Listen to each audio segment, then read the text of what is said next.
All right, good morning, class. Welcome back to Algebra 2. This is section 10.3 continued. So today we're actually going to try and verify trigonometric identities.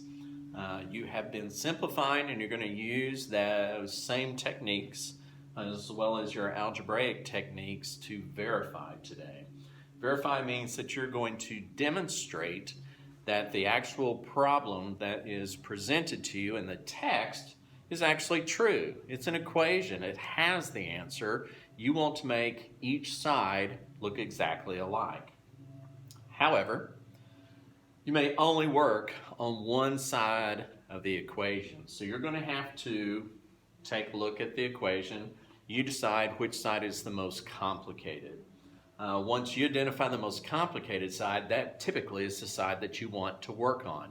You want to simplify the complicated side of the equation to make it look like the other side.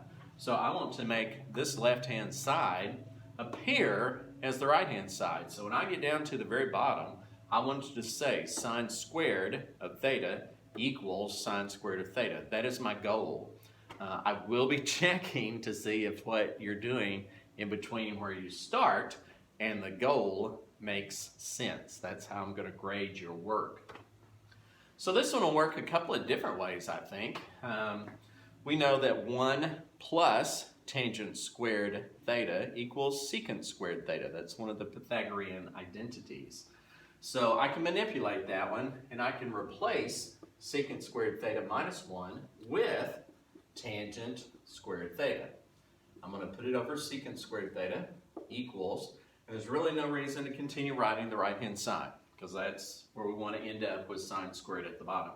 So we are only working on this side, and it will help if you will do your work vertically. We know there's a quotient identity for tangent, and the quotient identity is sine squared over cosine squared. So I'm going to replace tangent with sine squared theta over cosine squared theta. Then it's going to be divided by secant squared. But I want to, again, replace secant squared with its reciprocal identity, which is 1 over cosine squared theta. You're going to note in the numerator and in the denominator of this main fraction that they have the same denominator, so those will just cancel. You're left with sine squared over 1 or sine squared theta equals sine squared theta. That's a check mark. Means it actually works. Now I'm going to move over a little bit more space. Try it another way. There's not one way to do these things.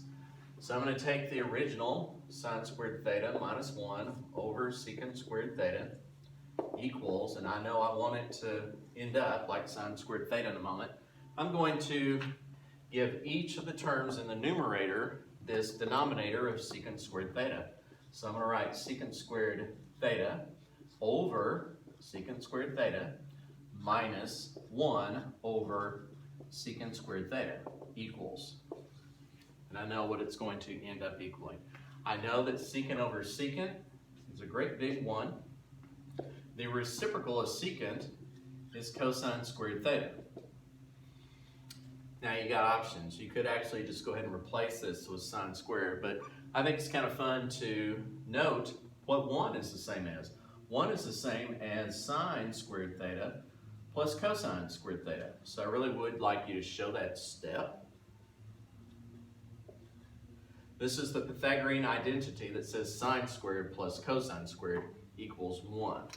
We know the cosines are going to eliminate because one's positive, one's negative, or we're adding 1 and subtracting 1. Therefore, sine squared theta equals sine squared theta.